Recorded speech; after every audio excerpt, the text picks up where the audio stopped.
By one estimate, there are now more cell phones than people on this planet. A pocket-sized marvel that changed our world. David Pogue tells us we have one man to thank. There wouldn't be Uber or Lyft or Google Maps or FaceTime or Instagram or Tinder or Snapchat or TikTok or iPhones or Android phones if someone hadn't invented the cell phone.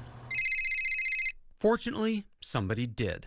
I know a lot about the future because I spent all my time there, but I should be thinking about practical things of today. It was Marty Cooper whose memoir tells the story. Chicago native, Navy submarine officer, and eventually an executive at Motorola, maker of police and military radios, and in the early 70s, the two-way radio known as the car phone, something like this one. A radio telephone on your dashboard, ready to connect you while you drive with... These car telephones were not cellular car telephones. That's correct. Okay. They had one transmitter in a city and a very limited amount of radio channels. The chances were 1 in 20 that you could make a phone call. That's how bad that service was. In 1972, the idea of a cellular network was catching on, where cities were divided into smaller land regions called cells, each with a transmission tower. As you moved from cell to cell, your call would be handed off from one tower to another. AT&T, Motorola's much bigger rival, asked the FCC for a monopoly on cellular communications, not because it had a vision of phones in our pockets, but to expand its car phone business. They were going to take over our business as well as this whole new thing and do it wrong. People had been wired to their desks in their kitchens for over 100 years, and now they're going to wire us to our cars, where we spend 5% of our time. Motorola wanted to prove that opening up the airwaves to competition would spur more innovation. So I thought about how can we do a dazzling demonstration? The only way to do it is to have a working something. The Hall of Fame. Yeah. Cooper's team began with the design, not the technology. It's small enough to put in your pocket, big enough so that it could go between your ears and your mouth. Oh, wait a minute, this isn't a miniature? This is what they actually had in mind? That's exactly right. It's a tenth the size of the final one. Yeah. But by the time Motorola had added the battery and all the circuitry, it grew to this size. In only 3 months, Marty Cooper had overseen the construction of a working cell phone. Cooper named it the Dynatac. You could talk for 25 minutes before the phone ran down. On April 3rd, 1973, Cooper made the world's first public cell phone call as a demonstration for a reporter. So we met this guy on 6th Avenue, New York, in front of the Hilton, and then I had to make a phone call to demonstrate it. And whom did he call? Joel Engel, his arch rival over at AT&T. And I said, Joel, I'm calling you on a cell phone, but a real cell phone, a personal, handheld, portable cell phone. Silence on the other end of the line. Cooper's gambit worked. Scenes like this are becoming commonplace in U.S. cities where cellular is available today. The FCC was so impressed that it opened the cellular industry to competition. More people will take advantage of cellular as its benefits become apparent. Cooper left Motorola in 1983. Since then, he and his wife, Arlene Harris, a tech inventor in her own right, have started a series of companies in the cellular industry. Isn't the general advice for relationships not to work with your spouse? We don't agree about everything, but that's the spice of life, is a disagreement as long as it's friendly. But it seems like if there's a technological dispute, can't you just go, I'll have you know I'm the father of the cell phone? Wouldn't you automatically win? No. The cell phone has come a long way, but Cooper thinks that we've only begun to tap its potential. Oh, David, we are only at the very, very beginning. We are going to revolutionize mankind in many ways. I believe that the whole process of education is going to be revolutionized. And the other revolutions that are going to happen is in healthcare. I know I sound like an optimist, but poverty is going to be a thing of the past. Already, he says, workers in poorer countries use their cell phones to move money around without needing a bank. This is stimulated entrepreneurism. People's lives are being saved. People are being moved out of poverty. Marty Cooper is a notorious fitness buff. At 92, he lifts weights and takes walks, sometimes on the beach in front of his home. But he considers mental exercise even more important. If you don't keep learning all your life, keep an open mind, soak up stuff, be curious, you lose the ability to learn. And to me, that's the scariest thing of all. As for his book, well, Hollywood has already bought the film rights. Who's gonna play you in the movie?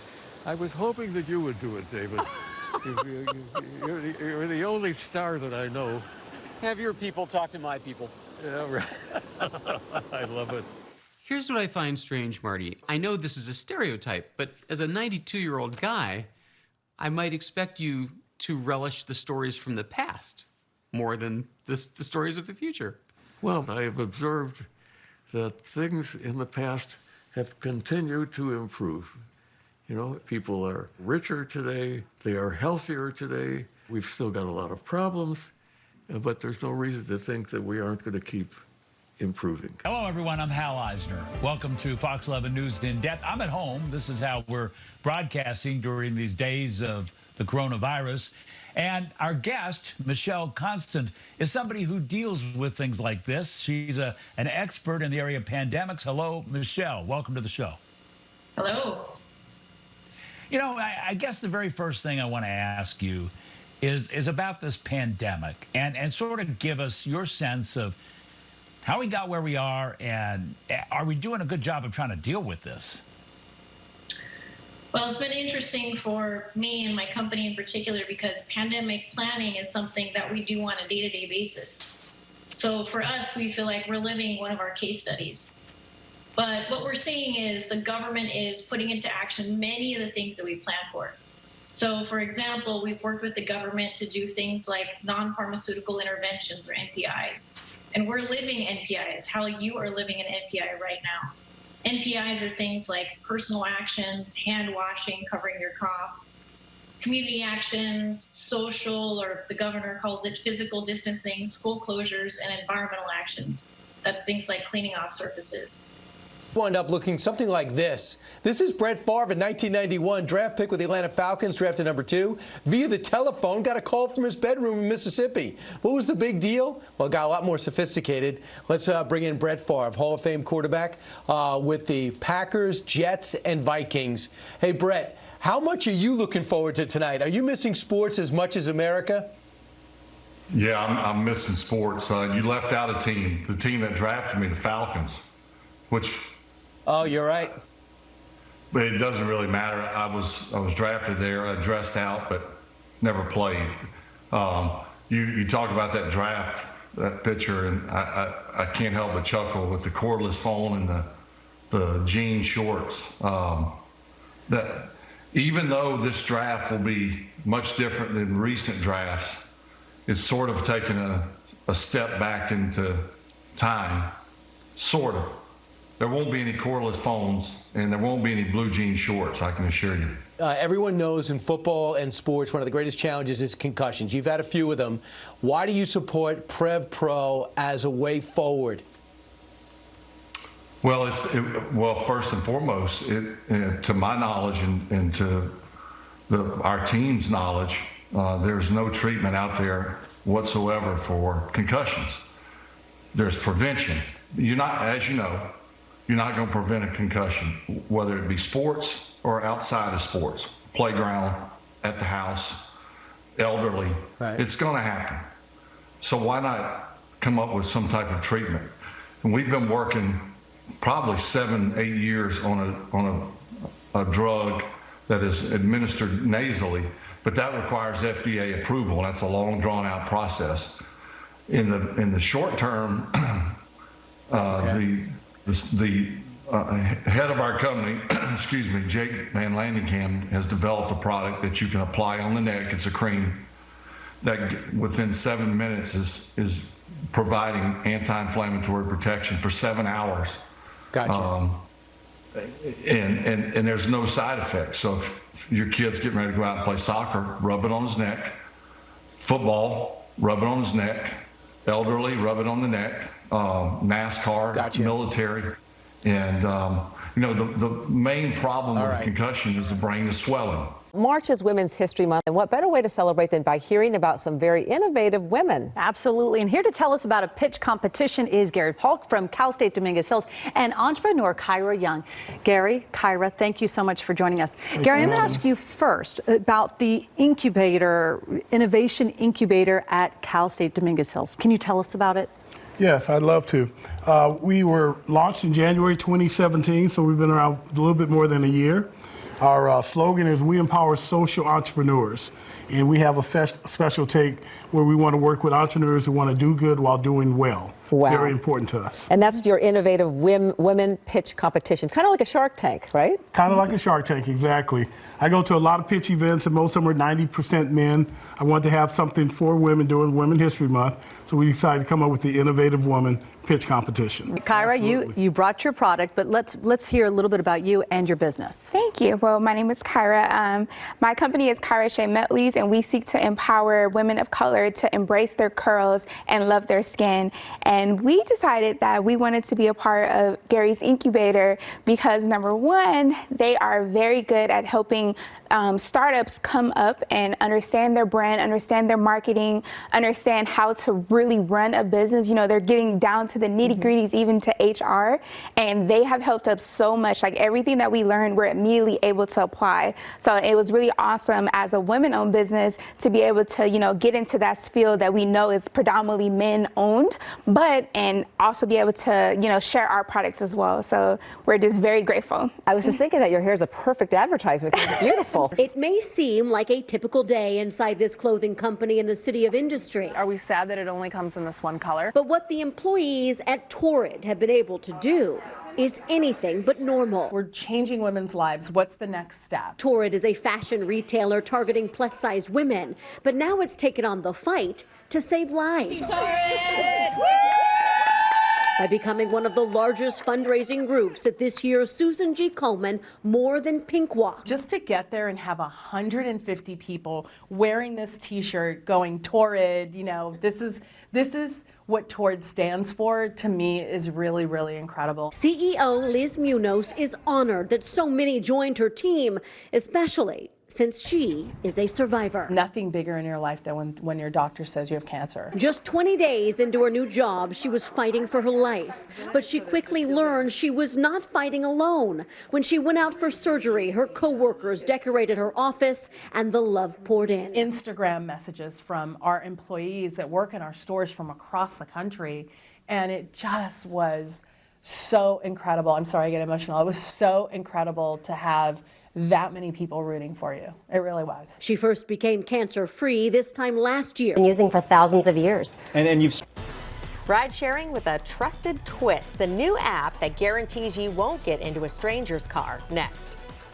Well, they say it takes a village to raise children, and now there's help for parents who need someone to pick up their kids. It is a new ride sharing app called Hair Share. The app connects parents with their friends and family. It gives real-time updates on who needs a ride and who's available to pick them up. Some parents at Woodbury Elementary School in Irvine use it. Elon is Executive Director of Susan G. Komen. Thanks so much for being here, Well, Mark. thank you for having me here today. So first of all, what is the name change? It's now the More Than Pink Walk. The More Than Pink Walk. And why have we changed the name? Well, number one, we really have recognized over the last couple of years that the vast majority of our audience are emotional walkers and things. And we have maybe 7 to 8% that actually ran and jogged and things, and the rest were walkers, meanderers, and moseyers. Okay. So we took it all back inside the so it's not just a race. It's not. It's not an athletic event. We don't have an athletic crowd. So what we're doing now is just doing about a 2-mile walk within the stadium. So it's not out doing those treacherous hills and all of that other stuff. And it's much easier for everybody. And we've actually had a phenomenal response that people are like, I don't have to run. It's like, well, you didn't in the first place. But anyway, Right.